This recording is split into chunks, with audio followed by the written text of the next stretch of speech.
Captain Sarah Chun watched the dying star through the bridge viewport of the exploration vessel Memory's Edge. The red giant pulsed weakly, its light barely reaching the small research station orbiting its fourth planet. Her crew had been monitoring the evacuation for 3 days now, and time was running short. "Captain, we're receiving another distress signal from the Zulhari research station," reported Lieutenant Commander Torres from the communications console. "Their evacuation ships are still 12 hours out, but the stellar collapse models show they have maybe 6 hours left." Sarah nodded grimly. The Zulhari were a peaceful species of crystalline beings who had been studying this dying star system for decades. Their research into stellar death had helped dozens of civilizations predict and prepare for similar events. Now, they were trapped by their own dedication to science, having stayed too long to gather final data. "Any word from command?" Sarah asked. "Negative, Captain. We're still the only human vessel in this sector. The nearest fleet is 4 days away." Sarah studied the tactical display. The Memory's Edge was a deep space exploration ship, not designed for heavy rescue operations. They had room for maybe 50 beings in their cargo holds if they pushed life support to its limits. The Zulhari station housed 300 researchers. "Captain," called out Ensign Parr from the sensor station, "I'm detecting massive gravitational fluctuations from a star. The collapse is accelerating." Through the viewport, they could see the Zulhari station's emergency lights flashing in a pattern that meant distress in a dozen different languages. Sarah had learned that pattern during her diplomatic training, back when first contact with alien species was still new and wonderful instead of routine. She remembered something else from those early days. A story her grandfather had told her about a Zulhari merchant named HFY, who had helped human refugees during the Proxima crisis 50 years ago. The Zulhari had no obligation to help, no political alliance to honor.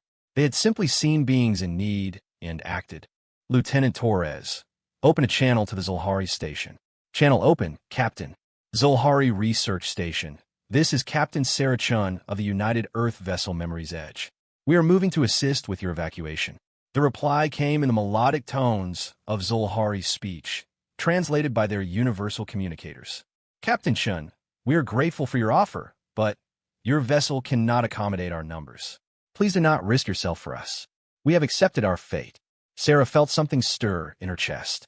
It was the same feeling she got when she read the old mission reports from humanity's early days in space. The feeling that had made her grandfather join the Stellar Rescue Corps, and her father become a diplomat, and her choose exploration over the safe corporate shipping routes. "Negative, Zulhari Station. Humans don't abandon friends. We're going to get you out of there." She turned to her bridge crew. "I need options, people. How do we save 300 Zulhari with a ship designed for a crew of 30? Chief Engineer Martinez spoke up from his station.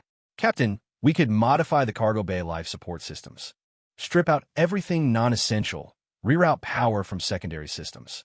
We might be able to create a breathable environment for them, but it would be cramped and dangerous." "How dangerous?" "Life support failure would kill them all in minutes. And if we overload the systems, we might not make it to safety ourselves." Navigation Officer Kim raised her hand. "Captain, there's another problem. Even if we could fit them all aboard, the nearest safe port is 6 days away at maximum burn. The life support modifications Chief Martinez described would last maybe 3 days." The bridge fell silent except for the hum of systems and the occasional gravitational alarm from the dying star. Sarah looked around at her crew. They were young, most of them, fresh out of the academy, full of the idealism that had driven humanity to the stars. But they were also smart enough to understand the math. "There is a possibility," said Dr. Elizabeth Reeves, the ship's xenobiologist. "The Zulhari have a form of suspended animation they use for long space journeys. If we could convince them to enter stasis, their life support requirements would drop by 90%. "Would they trust us enough to do that?" asked Torres. Sarah thought about Kethvar again. Her grandfather had been injured during the Proxima evacuation, his ship damaged, and leaking atmosphere. The Zulhari merchant had not only taken him aboard, but had shared his own emergency medical supplies to keep the human alive during the journey to safety. There had been no guarantee the alien medicine would work on human biology. Kethvar had risked killing her grandfather with kindness, but the alternative was certain death. "Only one way to find out," Sarah said. "Torres, give me that channel again." When the connection opened, Sarah chose her words carefully. "Zulhari Station, we have a proposal. If your people can enter stasis, we can fit you all aboard our vessel. It will be dangerous for all of us, but it's a chance. The response took several minutes. Sarah, imagine the debate taking place on the station. 300 scientists, engineers, and researchers discussing whether to trust their lives to aliens they barely knew. Finally, the Zulhari voice returned. Captain Shun, our records show that your grandfather was David Shun, rescued by Zulhari merchant Kethvar during the Proxima crisis. Sarah blinked in surprise. Yes, that's correct. Kethvar is my birth-sire's clutch brother.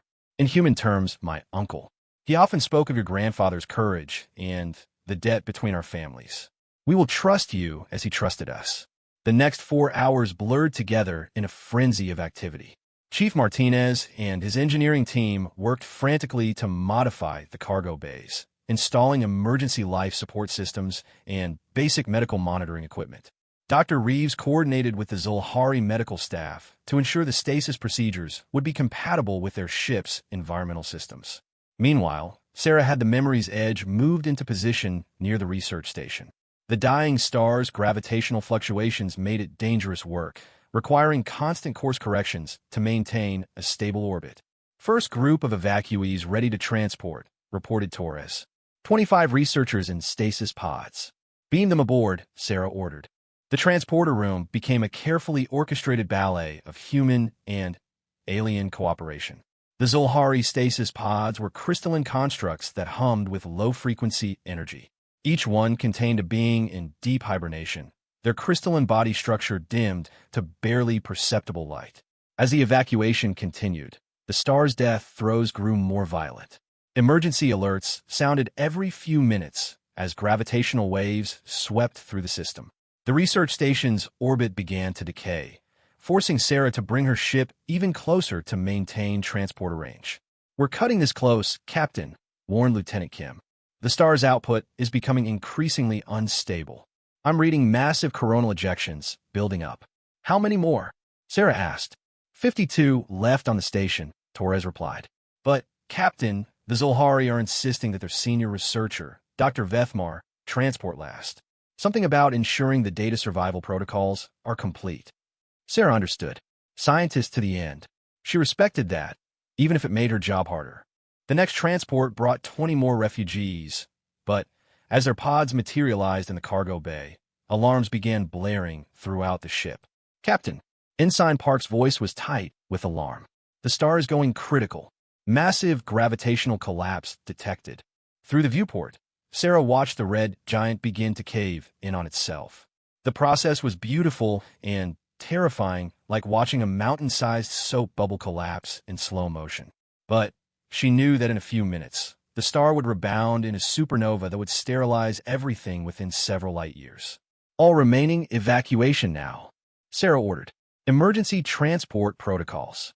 The transporter room became chaos as the remaining 32 Zulhari researchers were beamed aboard in rapid succession. Many were still conscious, having not had time to properly enter stasis. Dr. Reeves and her medical team worked frantically to get them into emergency hibernation before the life support systems became overwhelmed. That's everyone except Dr. Vethmar, Torres reported. He's refusing transport until the data core upload is complete. Sarah grabbed the communicator. Dr. Vethmar, we need to leave now. The star is going supernova. The Zulhari researcher's voice was calm, almost serene. Captain Shun, the data we have gathered will save countless lives across the galaxy. Civilizations will be able to predict stellar collapse centuries in advance. The knowledge is more valuable than one old scientist. The knowledge is worthless if nobody survives to use it, Sarah shot back. How much longer for the upload? 3 minutes, 17 seconds. Sarah looked at the stellar collapse readings. They had maybe 90 seconds before the shockwave reached them. Lieutenant Kim, plot a course for emergency warp. Be ready to engage the moment I give the word. Captain, if we go to warp too close to the gravitational distortion, I know the risks, Sarah interrupted. Chief Martinez, can you give me more power to the transporters? I can reroute power from life support, but only for about 60 seconds before we start losing atmosphere. Do it. Sarah watched the seconds tick by. The star's collapse was accelerating, space itself bending around the dying giant. Her ship's hull groaned under the stress of the gravitational forces. Upload complete, came Dr. Vethmar's voice. Transporting now. The elderly Zilhari researcher materialized on the transport pad just as Martinez cut the extra power to the transporters. His crystalline body was flickering with exhaustion, but he was alive. All hands, prepare for emergency warp. Sarah announced shipwide. Kim, get us out of here. The Memory's Edge leaped to warp just as the star exploded behind them. The shockwave chased them for several light seconds before fading into the cosmic background radiation. In the cargo bay, 300 Zilhari researchers slept in crystalline stasis, trusting their lives to the humans who had risked everything to save them. Dr. Reeves moved between the pods, monitoring life signs and adjusting environmental controls with the dedication of a mother watching over sleeping children. Sarah stood in the observation deck, watching the stars stream by at faster than light speeds. In a few days, they would reach the nearest Zilhari colony world. The refugees would be safe, and the data they had died to protect would be shared with the galactic community. But more than that, something had been preserved that was perhaps even more valuable than scientific knowledge. The memory of kindness repaid, of beings choosing to help each other across the vast darkness of space. Her grandfather's courage, Kethvar's compassion, and now her crew's willingness to risk everything for strangers who had become friends. As the ship rushed through hyperspace towards safety, Sarah thought about the stories that would be told of this day. The Zilhari would remember the humans who had moved planets to save them. And somewhere in the galaxy, other beings would hear those stories and perhaps choose kindness over convenience when their moment came. The universe was vast and often cruel, but acts of compassion echoed across the stars, creating ripples of hope that could span generations. Sarah smiled as she watched the stars dance past her viewport. Her grandfather would have been proud. In the cargo bay below, 300 crystalline beings dreamed peaceful dreams, their lives saved by the memory of an old debt and the courage of those who believed that no act of kindness was ever truly forgotten. The Memory's Edge continued its journey through the night between the stars, carrying its precious cargo toward the dawn of a new day and the promise of stories yet to be told. 3 months after the Zilhari rescue, Captain Sarah Chun found herself in the most unlikely of places, a formal diplomatic reception on the crystal world of Zethkalar. Wearing dress blues instead of her comfortable ship uniform, and try not to trip over the flowing ceremonial robes the Zilhari had insisted she wear. The great crystal hall sparkled with bioluminescent patterns that shifted and danced across the walls like living art. Hundreds of Zilhari dignitaries moved through the space in graceful patterns, their crystalline bodies catching and refracting the light into rainbow cascades. Sarah had never seen anything so beautiful, and she couldn't shake the feeling that she didn't belong here.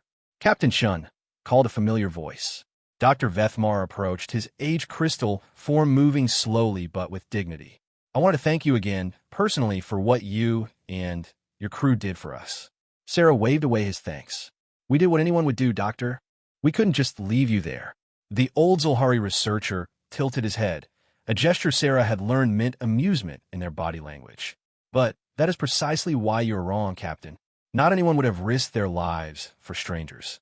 That is what makes your species so remarkable. Before Sarah could respond, a commotion near the hall's entrance caught her attention. A group of beings she didn't recognize were entering the reception. They were tall and slender with pale blue skin and large, dark eyes. Their movements seemed nervous, uncertain. Ah, said Dr. Vethmar, following her gaze. The Kithira delegation has arrived. This should be interesting. Kithira? Sarah asked. I'm not familiar with them. A relatively young, spacefaring species. They achieved faster-than-light travel only a few decades ago. This is their first major diplomatic gathering. The doctor paused. They have been quite isolated since joining the galactic community. Some unfortunate first contacts with less honorable species. Sarah watched as the Kithira delegation moved awkwardly through the crowd. Other species seemed to give them a wide berth, not out of hostility, but out of simple unfamiliarity. She recognized the look on their faces, the same expression she'd seen on human diplomats during their early years in galactic politics. The feeling of being small and insignificant in a universe full of ancient civilizations. Excuse me, Doctor, Sarah said, and began walking toward the Kithira group. The delegation's leader noticed her approach. His large eyes widened slightly, and Sarah could see the tension in his posture. She stopped a respectful distance away and offered a slight bow, the universal gesture of peaceful greeting. "I'm Captain Sarah Chun of a United Earth Exploration Service," she said, letting her universal translator convert the words into Kithira speech patterns. "Welcome to Zeth Kaler." The Kithira leader hesitated for a moment, then returned the bow. "I am Ambassador Veldar of the Kithira Republic. You are human?"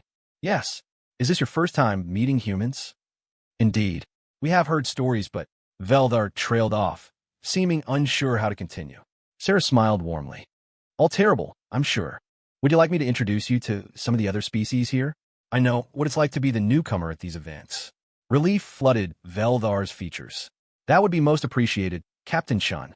For the next hour, Sarah found herself playing diplomatic tour guide, introducing the Kithira delegation to various representatives from across the galaxy.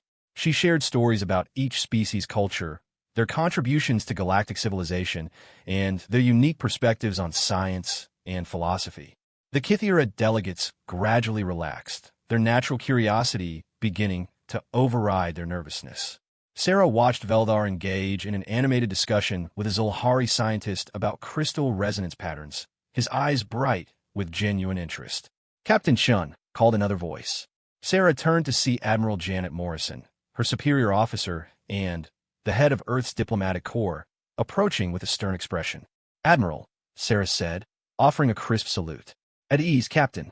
Could I have a word with you privately?" They moved to a quieter corner of the hall, and Morrison's expression softened slightly. "Sarah, what you're doing here is admirable, but you need to be careful. The Kithira situation is more complicated than you realize." "What do you mean?"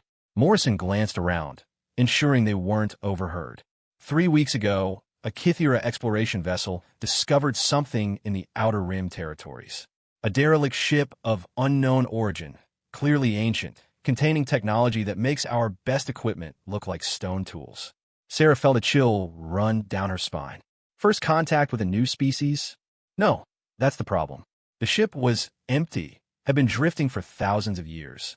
But the technology inside, Sarah, it's the kind of advancement that could shift the balance of power in the galaxy.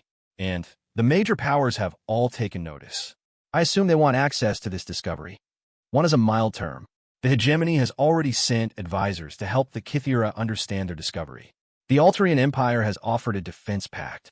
Even the Zulhari Science Consortium has proposed a joint research agreement. Sarah began to understand. And everyone's worried that the Kithira will choose someone else. Exactly. This reception isn't just about celebrating the Zulhari rescue. It's about positioning for influence over a species that suddenly has something everyone wants. Sarah looked across the hall at Veldar, who was now examining a holographic display with childlike wonder. The ambassador seemed genuinely interested in learning about other cultures, not calculating political advantages. "What's Earth's position?" she asked. Morrison sighed. "Officially, we're here as observers, supporting our Zulhari allies.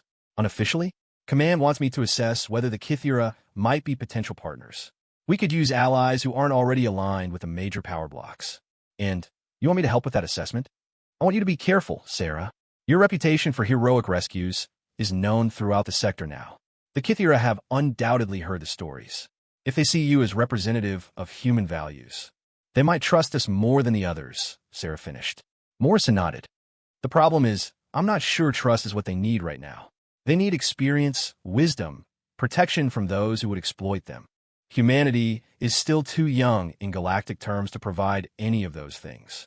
A commotion across the hall interrupted their conversation. Near the main entrance, a group of tall, imposing beings had arrived. Their dark armor gleamed under the crystal lights, and other species moved aside as they passed. Sarah recognized them immediately from her diplomatic training. The Vorthan hegemony, one of the galaxy's oldest and most powerful civilizations.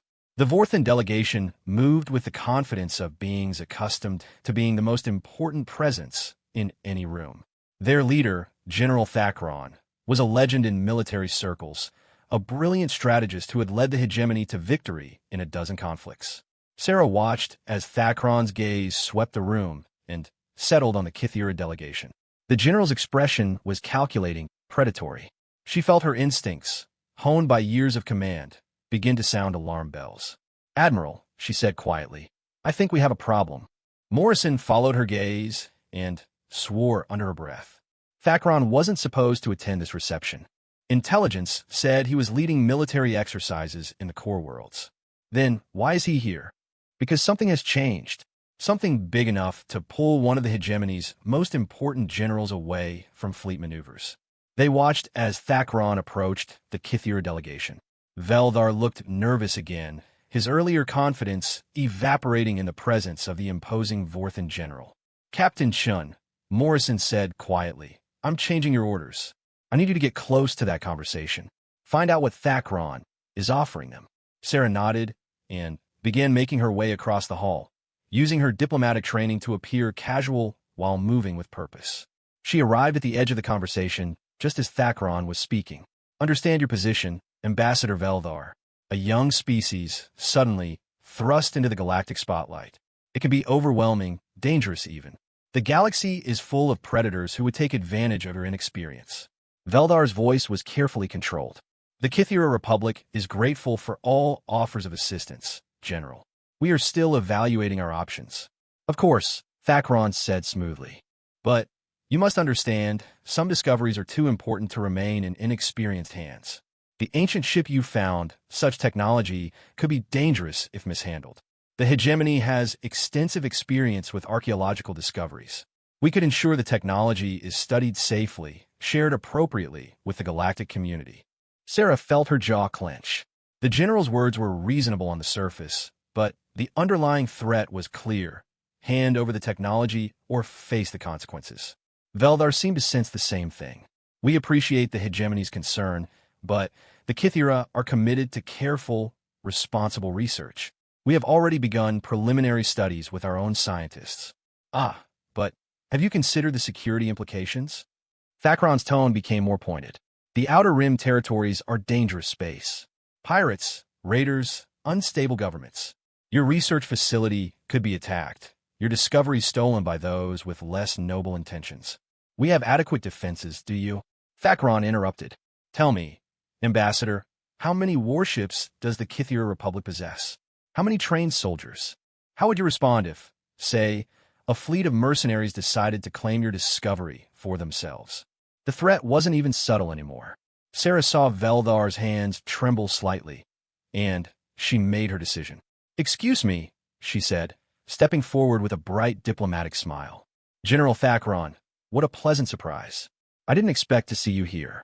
The Vorthan general turned, his expression shifting to polite neutrality. "Captain Chun, I heard about your recent rescue of the Zulhari researchers. Quite impressive." "Just doing our job," Sarah replied. She turned to Veldar. "Ambassador, I hope you don't mind the interruption. I wanted to invite you and your delegation to visit one of our human research facilities. We have a small archaeological team studying pre-spaceflight civilizations in the Perseus Arm. I thought your scientists might find it interesting." It was a completely improvised offer, but Sarah saw understanding flash in Veldar's eyes. A way out of an uncomfortable conversation. "That sounds fascinating, Captain," Veldar said quickly. "We would be honored to visit." Thakron's expression darkened slightly.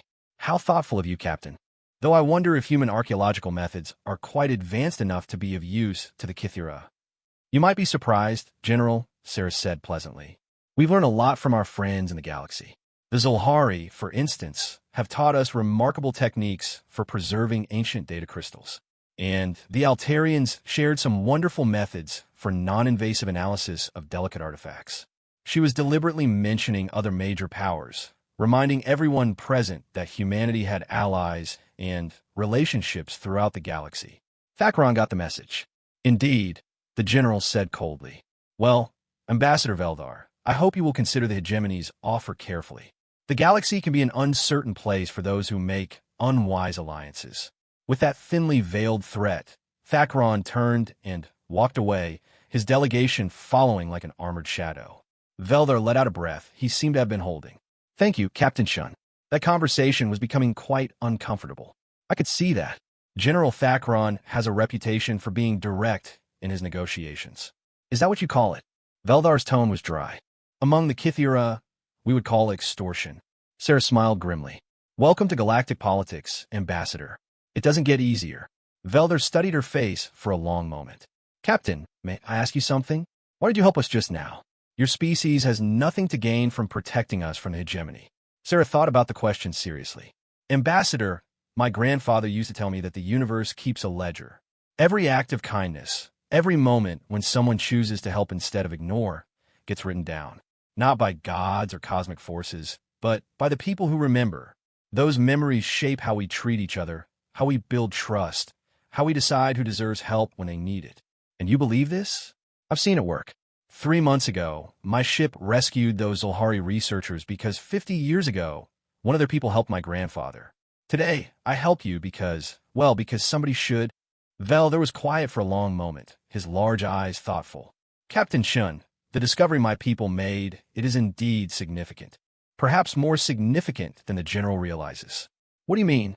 The ship we found, it contained more than just advanced technology. There were records, data cores with information about the species that built it. They called themselves the architects, and they were ancient even when the current galactic civilizations were young. Sarah felt a chill. What happened to them? They faced something they called the Devourers, an enemy that consumed entire star systems, leaving nothing behind but empty space.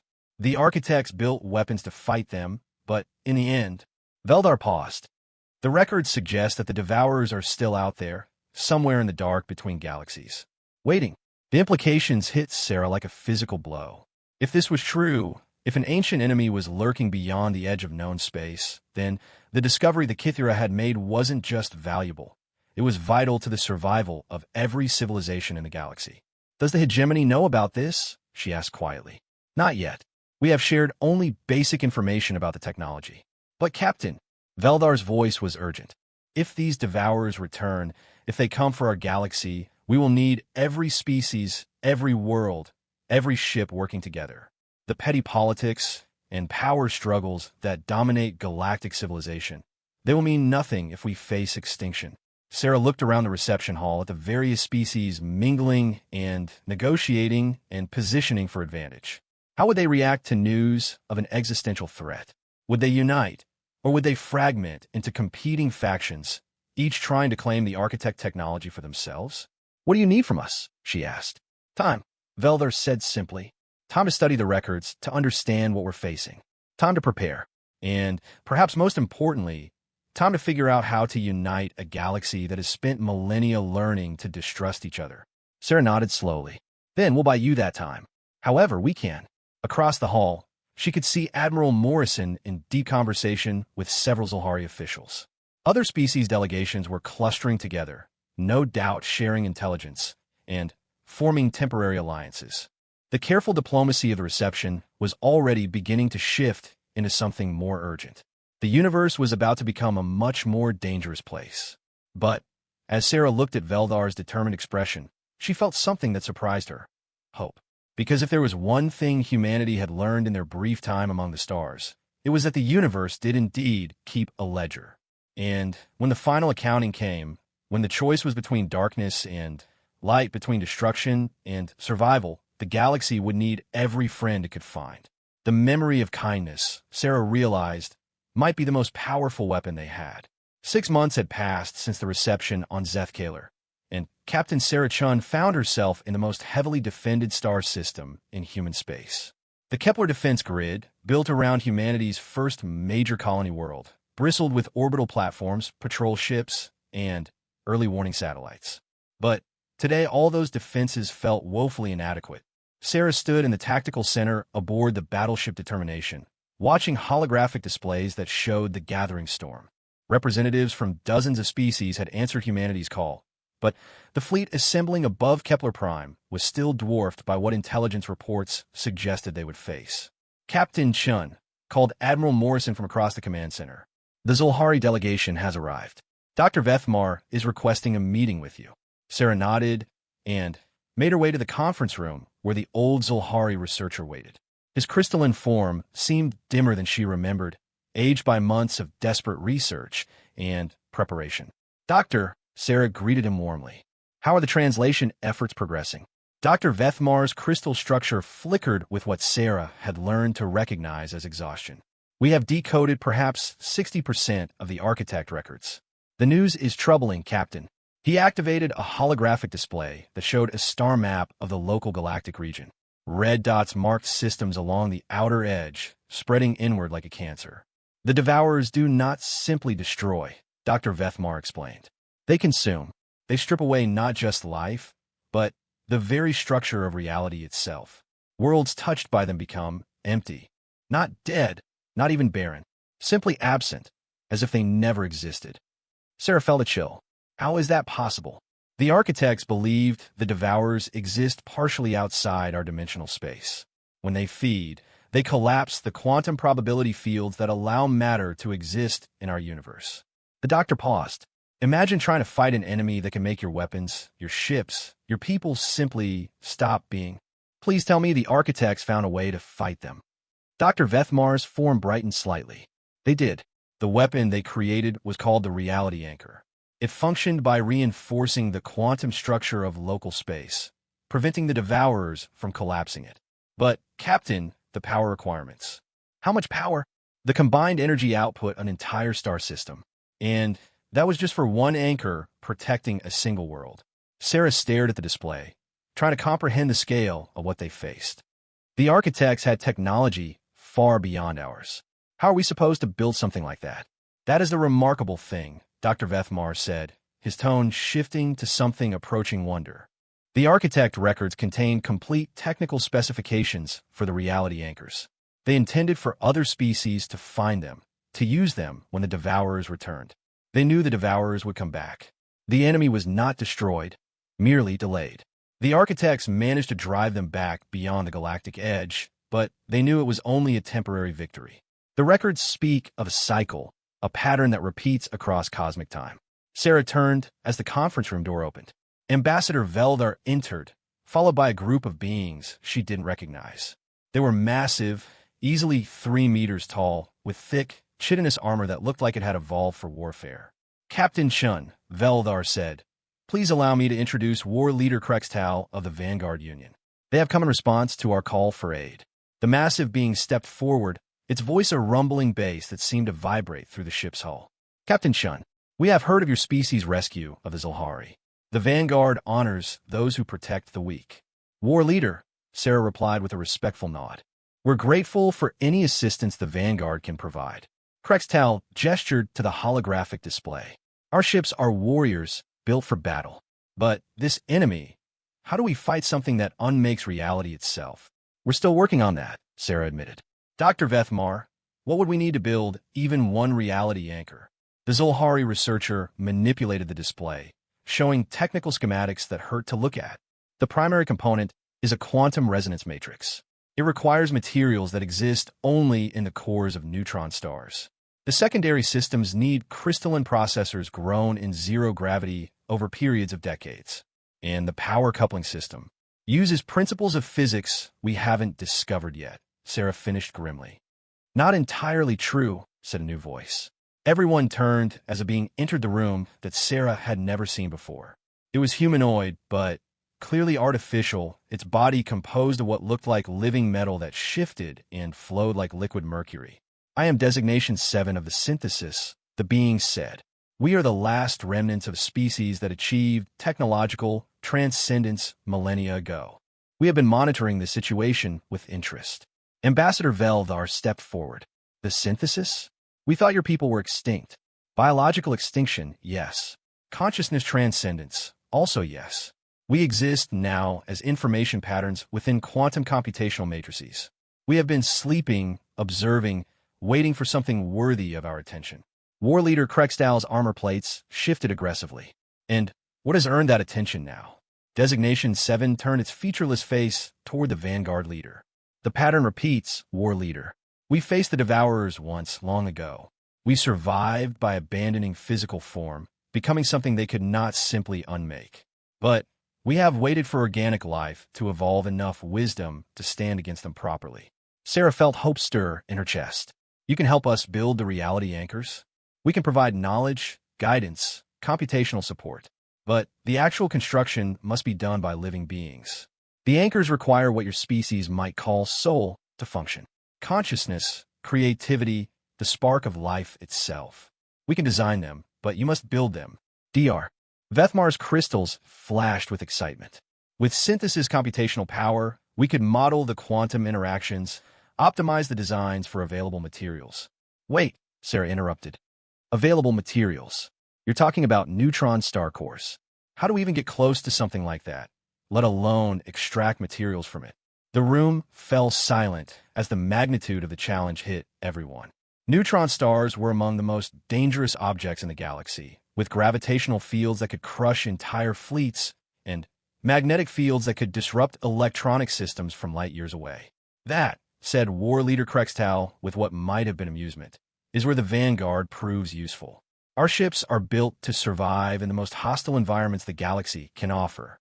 We have the only vessels capable of approaching a neutron star and returning with cargo.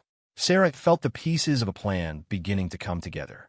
So, the Vanguard handles material extraction, the synthesis provides design knowledge, the Zolhari coordinate the research.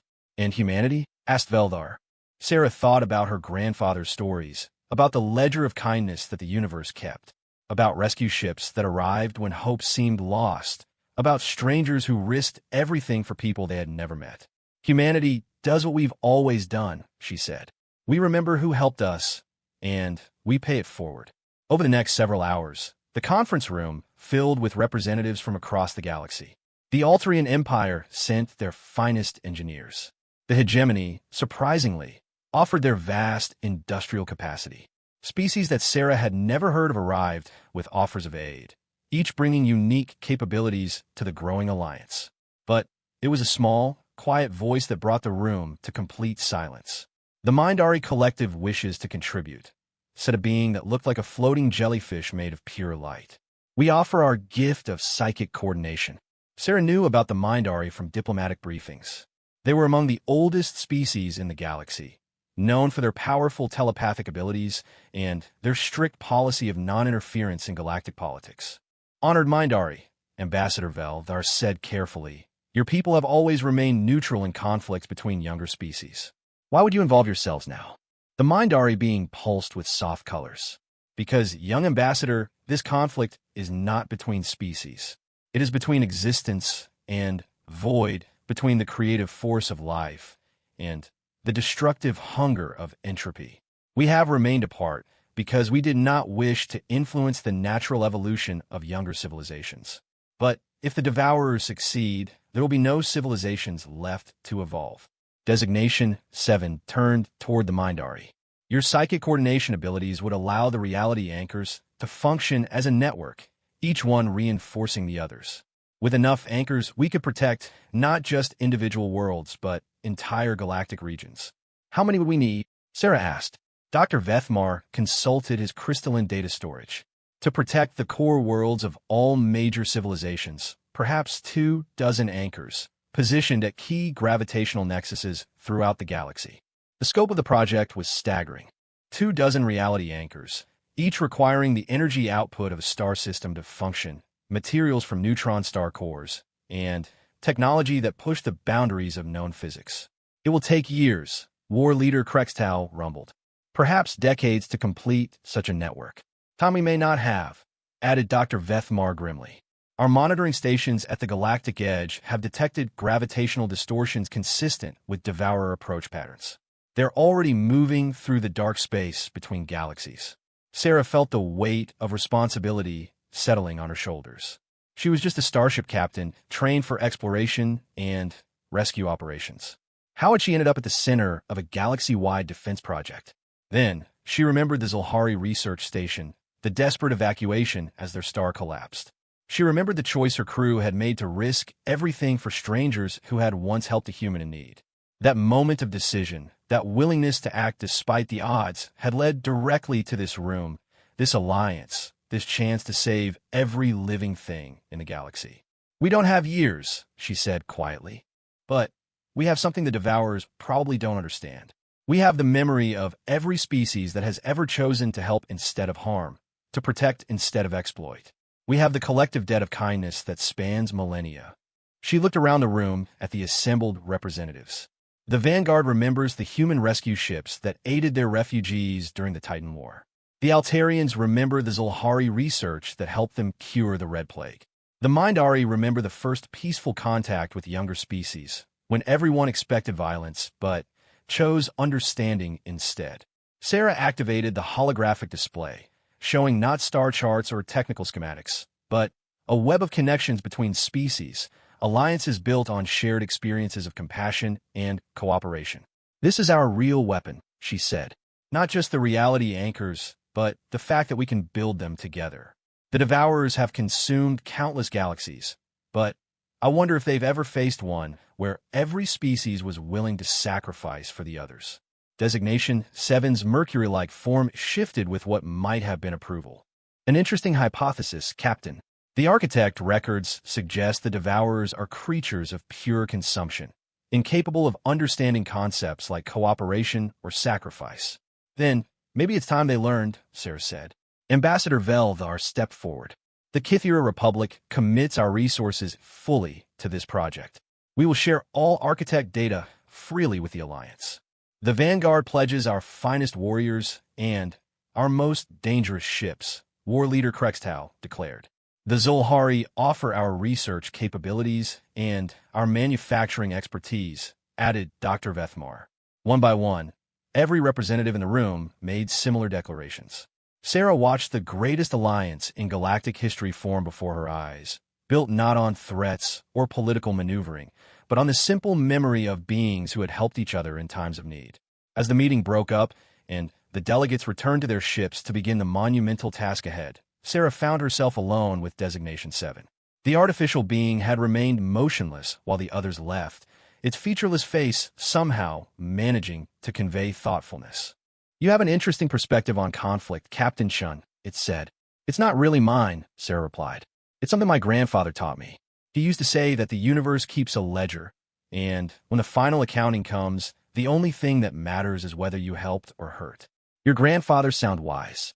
I wonder, may I share something with you that is not in the official synthesis records?" Sarah nodded, curious. "When we faced the Devourers before, when my people were still biological, we tried to fight them with pure technology. Bigger weapons, stronger shields, faster ships. And we failed. We survived only by abandoning our physical forms, becoming something the Devourers could not consume." Designation 7 paused, its liquid metal body shifting into new configurations. "But, Captain, in all our technological advancement, we had lost something important. We had forgotten how to trust other species, how to cooperate beyond simple trade agreements. We faced the Devourers alone, and alone we fell. And now we see a galaxy where species risk their lives for strangers, where ancient enemies become allies, where the memory of kindness creates bonds stronger than any metal. Perhaps this time, the outcome will be different." Sarah smiled. "I hope so, because if we're wrong about the power of cooperation, the universe is about to become a very lonely place." As Designation 7 left to join the synthesis technical teams, Sarah remained in the conference room, looking at the star charts that showed the vast scope of the galaxy they were trying to protect. Trillions of lives, thousands of species, millions of worlds, all depending on the hope that kindness remembered could somehow stand against the hunger of the void. She thought about her crew aboard the Memory's Edge, now working with engineers from a dozen species to retrofit their ship with prototype technology. She thought about the Zulhari researchers who had risked their lives to gather data that might save the galaxy. She thought about all the small acts of courage and compassion that had led to this moment. The universe did keep a ledger, and the balance was about to be tested like never before. 2 years after the Alliance formed, Captain Sarah Chun stood on the bridge of the Memory's Edge and watched something that should have been impossible: a Vanguard dreadnought emerging from the corona of a neutron star designated NX 7742, its hull glowing white-hot but intact. War Leader Krextal, "To all ships," came the rumbling voice over the communications array. "Material extraction complete. We have acquired sufficient neutronium for 3 reality anchors." A cheer went up from the mixed-species crew aboard Sarah's ship. Chief Martinez wiped sweat from his brow as he monitored the dangerous energy transfers required to process the exotic matter. Dr. Reeves coordinated with Zulhari scientists to ensure the neutronium remained stable in its containment fields. "That's 15 anchors completed or under construction," reported Lieutenant Torres. 9 more to go before the network is complete. Sarah nodded, but her attention was focused on the long-range sensors. The monitoring stations at the galactic edge had gone silent 3 weeks ago. Not destroyed, simply vanished, as if they had never existed. The Devourers were no longer approaching. They had arrived. Captain, called Ensign Park. Incoming transmission from Admiral Morrison. Priority Alpha. Put her through. Admiral Morrison's image appeared on the main screen, her face grim. Sarah, we've lost contact with the Outer Rim colonies. 13 systems, gone dark in the past 72 hours. But this time we got some information before they disappeared. What kind of information? Scout ships from the 7th Fleet managed to get close enough to observe one of the attacks. Sarah, the Devourers aren't just some ancient enemy returning to finish old business. They've evolved. They've learned from their last encounter with our galaxy. Sarah felt ice form in her stomach. What do you mean? Morrison activated a holographic display that showed fragmentary sensor data.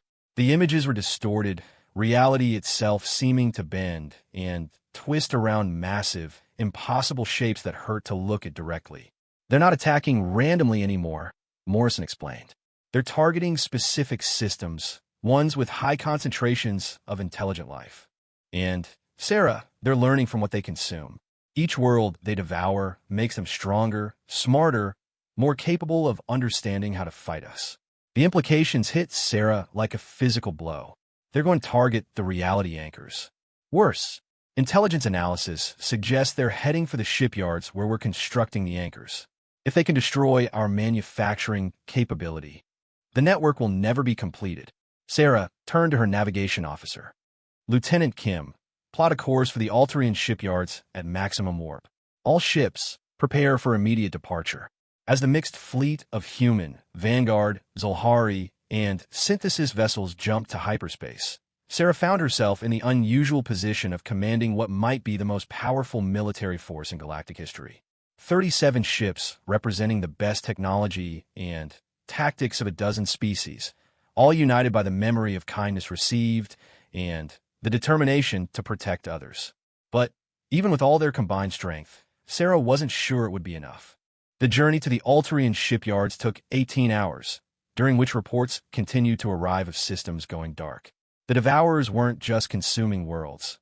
They were systematically dismantling the galaxy's defensive infrastructure. Captain, said Dr. Vethmar from the science station he had requested to monitor during the journey. I've been analyzing the pattern of attacks, and I believe I understand the Devourer's strategy. What have you found, Doctor? The elderly Zulhari researcher activated a galactic display that showed the sequence of consumed systems highlighted in red. They are not moving randomly. Each targeted system was a key communication hub, a major trade route nexus, or a critical manufacturing center. They are deliberately fragmenting the galaxy's ability to coordinate a unified response. Sarah studied the pattern. It was brilliant and terrifying in its implications. They're isolating us, making sure we can't support each other when they come for the major worlds. Precisely.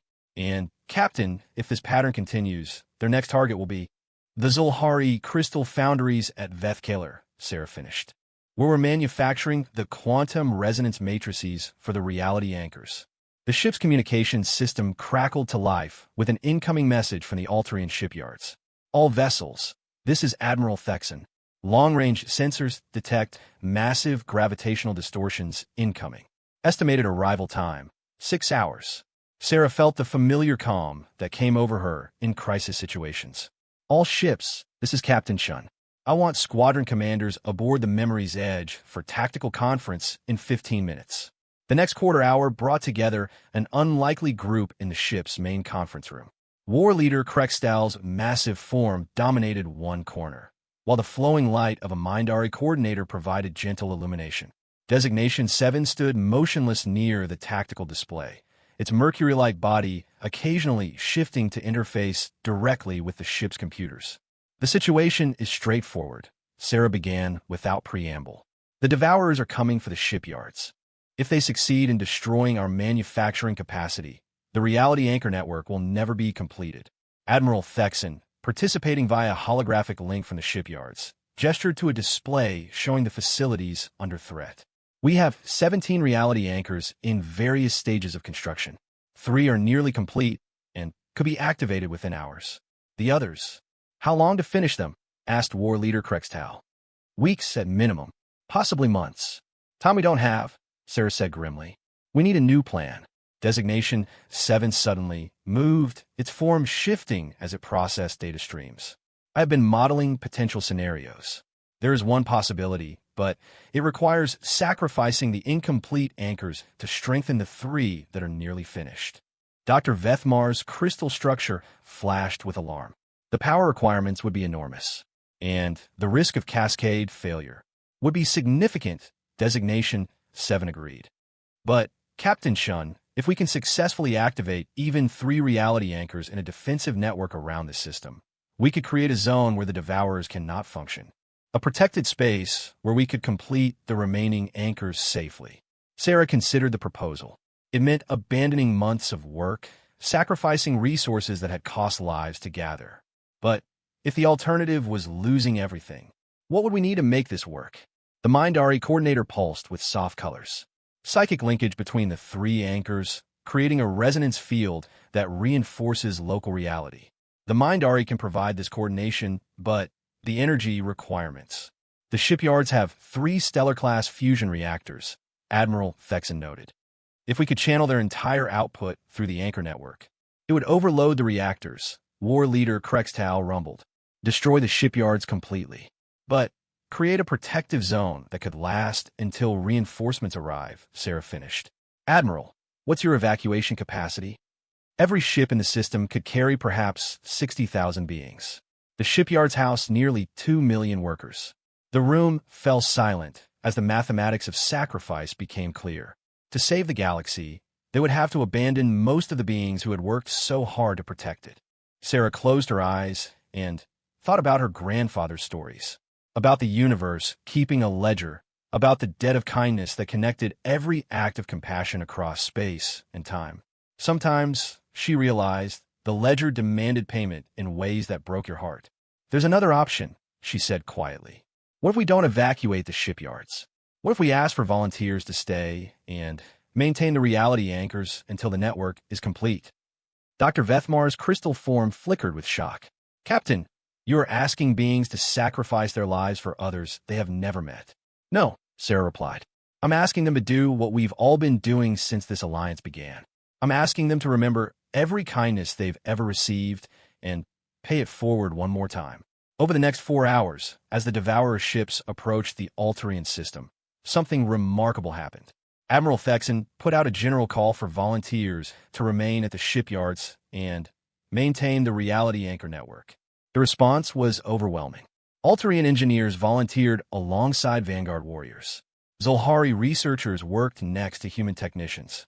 Beings from species Sarah had never heard of requested permission to stay and help maintain the defensive grid. We have 30,000 volunteers, Admiral Thexan reported with something approaching awe in her voice. They're asking for just one thing, that their families be told why they stayed. Sarah felt tears threaten to blur her vision. Tell them that their names will be remembered as long as any civilization survives in this galaxy. Tell them that the universe keeps a ledger, and their sacrifice will be honored forever. The Devourers arrived exactly when the sensors predicted they would. Sarah watched from the bridge as reality itself began to bend around the approaching fleet. The enemy ships were impossible to fully perceive. They seemed to exist partially outside normal space, their forms shifting and changing as they moved. All ships, this is Captain Chun, she announced over the fleet communication system. Remember what we're fighting for. Not just our lives, not just our worlds, but the memory of every being who chose kindness over cruelty, cooperation over competition. The battle was unlike anything in recorded galactic history. The Devourers didn't simply attack with weapons. They tried to unmake their enemies, causing ships and crews to simply cease to exist. But the Alliance fleet fought back with something the Devourers had never encountered: absolute unity of purpose. Vanguard dreadnoughts shielded smaller vessels with their armored hulls. Zulhari science ships used their knowledge to reinforce the quantum structure of local space. Human rescue vessels darted through the battle to evacuate damaged crews, while synthesis coordinators linked all friendly ships into a single tactical network. And through it all, the volunteers at the shipyards worked desperately to bring the reality anchors online. Sarah watched the tactical display as one anchor came active, then two, then finally the third. The defensive network engaged, creating a sphere of protected space around the shipyards. The effect on the Devourers was immediate and dramatic. As they entered the protected zone, their ships began to solidify, becoming vulnerable to conventional weapons for the first time. The impossible geometries of their hulls resolved into structures that could be targeted, damaged, destroyed. All ships, concentrate fire, Sarah ordered. They're vulnerable now. The Alliance fleet poured everything they had into the trapped Devourer vessels. Vanguard plasma cannons, human photon torpedoes, Alterian disruptor beams, all focused on enemies that suddenly found themselves bound by the same physical laws as everyone else. One by one, the Devourer's ships died. Not consumed or erased, but destroyed in the traditional sense, leaving wreckage that existed in normal space-time. As the last enemy vessel exploded in a shower of exotic particles, a cheer went up across the Alliance fleet. But the celebration was short-lived. Long-range sensors detected more Devourer fleets approaching from deeper in the galaxy's dark edge. This had been just an advance force. "Captain," said Admiral Thexan from the shipyards, "the reality anchors are stable and the protective zone is holding. We can begin construction of additional anchors immediately. But we estimate it will take at least 6 months to complete the full network." "How long until the main Devourer fleet arrives?" 3 weeks, possibly less. Sarah looked around the bridge at her crew. They had won this battle, but the war was far from over. Yet as she watched the volunteers at the shipyards beginning the careful work of constructing new reality anchors, she felt something she hadn't expected: confidence. Because the universe did keep a ledger, and today's entry showed something remarkable. When faced with extinction, dozens of species had chosen to trust each other. Beings who had every reason to flee had chosen to stay and fight. The debt of kindness that connected every civilization in the galaxy had been called in, and the payment had been made with interest. "Lieutenant Torres," Sarah said, "sent a message to every system in the galaxy. Tell them what happened here today. Tell them that the reality anchors work, that the Devourers can be stopped. Tell them that if we stand together, if we remember every kindness we've ever received and pay it forward, we can save this galaxy." As the message went out across the galactic communication network, Sarah thought about her grandfather and the story that had started this whole chain of events. A Zulhari merchant helping a human refugee. A human captain risking everything to save Zulhari researchers. The memory of kindness creating bonds that could stand against the hunger of the void. The final battle was coming, but Sarah no longer feared the outcome. The galaxy had learned something the Devourers could never understand: that the debt of compassion, once established, could move planets, unite species, and create weapons more powerful than any technology. The universe kept a ledger, and it was time for the final accounting. 3 weeks after the victory at the Alterian shipyards, Captain Sarah Chun stood in the command center of a newly constructed fortress station called Unity's Heart, positioned at the gravitational center of the galactic core. Around her, holographic displays showed the largest fleet ever assembled in galactic history. Over 10,000 ships representing every spacefaring civilization known to exist. But even this massive armada looked small compared to what was coming. "Long-range sensors confirm it," reported Dr. Vethmar from his monitoring station. "The main Devourer fleet has emerged from dark space. Estimated vessel count: over 50,000 ships." Sarah felt the weight of every decision that had led to this moment. The reality anchor network was complete. 24 massive installations positioned throughout the galaxy, each one protecting a key region of space. But the network had never been tested against the full might of the Devourers. "Admiral Morrison, what's the status of the evacuation fleets?" Sarah asked. Her former superior, now commanding the defensive coordination from Earth, replied via quantum communication link. "All non-essential populations have been moved to protected systems.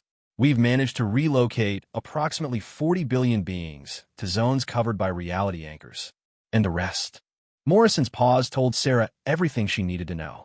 Another 60 billion are in systems too far from the network perimeter. "If the anchors fail, they won't fail," interrupted War Leader Krextal from his position near the tactical displays. The massive Vanguard warrior had become Sarah's informal second-in-command during the weeks of preparation. "The network has been tested. It functions as designed. Against small forces," pointed out Designation 7. its Mercury-like form processing data streams from across the galaxy. The approaching fleet represents power levels we have never encountered. If they can generate sufficient quantum destabilization. The artificial being's analysis was cut short by an alarm from the communication station. Lieutenant Torres looked up with confusion on her face. Captain, I'm receiving a transmission, but it's not coming from our fleet. Source? Sarah asked. Unknown, ma'am. The signal is coming from the direction of the approaching Devourers, but the communication protocols, they're using standard galactic diplomatic frequencies. Sarah felt a chill run down her spine. The Devourers were supposed to be mindless consumers, creatures of pure hunger incapable of communication. Put it through. The main display flickered and resolved into an image that made everyone on the command deck step backward instinctively. The being on screen was vaguely humanoid, but its form seemed to shift and blur as if it existed in too many dimensions for their screens to properly display. When it spoke, its voice was like the sound of stars dying, beautiful and terrible in equal measure. I am the herald of the feast. We come as we have always come, to consume what was never meant to endure. Your resistance has been unexpected. Sarah stepped forward, drawing on every bit of diplomatic training she had ever received. I am Captain Sarah Chun, representing the Galactic Defense Alliance. We know what you are and what you want. We will not allow you to destroy our civilizations. The herald's form shifted, and something that might have been amusement colored its voice. You speak of civilization as if it were permanent, as if the brief flickering of consciousness in this galaxy had any meaning beyond the moment of its extinguishing. Every life has meaning, Sarah replied firmly. Every act of kindness, every choice to help instead of harm, every sacrifice made for others. These things matter. Do they? The herald gestured, and the display showed images of galactic history. Wars, betrayals, civilizations rising and falling in endless cycles. Your species fight each other across millennia. You consume your worlds, exploit your weak, abandon your allies when convenient. What meaning is there in preserving such patterns? Sarah felt anger rise in her chest, but she forced herself to remain calm. You're wrong. Yes, we've made mistakes. Every species has. But we've also learned, grown, become better. The fleet you face now exists because dozens of species chose to trust each other, to sacrifice for strangers, to remember kindness across generations. The herald was silent for a long moment. Show us. What? If you claim your brief existence has meaning beyond hunger and competition, prove it. Show us this kindness you speak of. Before Sarah could respond, Dr. Vethmar stepped forward. Herald of the Feast, may I speak? The ancient entity's attention turned to the Zulhari researcher. You may. 57 years ago, my family's merchant vessel aided human refugees during what they call the Proxima Crisis. We gained nothing from this act. Indeed, we risked our lives and resources for beings we had never met before. Dr. Vethmar activated a holographic display showing archival footage of the refugee rescue. That act of kindness created a bond between our species. When we were threatened by a dying star, humans risked everything to save us. When the galaxy faced extinction, that memory of cooperation became the foundation for the largest alliance in recorded history. The herald studied the images. One act of aid, leading to mutual benefit. This seems mere enlightened self-interest. Is it? Asked Ambassador Veldar, joining the communication from his position aboard a Kythera vessel. Herald, examine the records of this alliance. Count the times our species have aided others with no expectation of return. Humans rescuing beings they may never see again. Vanguard warriors dying to protect worlds they have never visited. Zulhari sharing technology freely with potential competitors. More displays activated around the command center, each showing different moments from the past 3 years. The synthesis providing computational support to species that feared artificial intelligence. The Mindari abandoning their isolation to coordinate defenses for worlds that had never acknowledged their existence. Human medical ships treating wounded enemies during the border conflicts that had erupted while the alliance was forming. Sarah watched the herald's expression as it processed the information.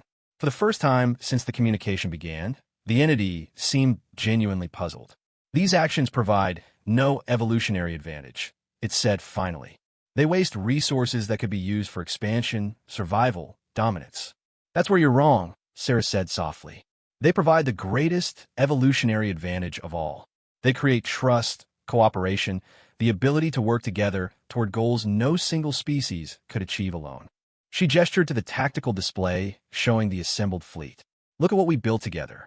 24 reality anchors, each one requiring technology and resources from dozens of worlds.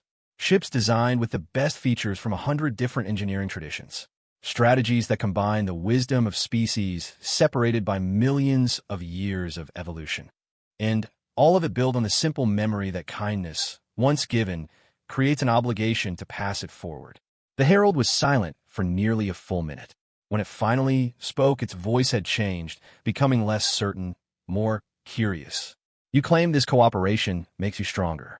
Yet we have consumed galaxies filled with cooperative species. In the end, when extinction approaches, all beings become selfish. All alliances shatter. All kindness is forgotten in the face of death.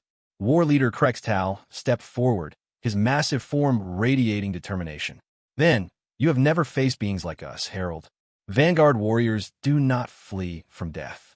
We run toward it if by doing so we can protect others. And Zulhari researchers will sacrifice themselves to preserve knowledge that might help future generations, added Dr. Vethmar.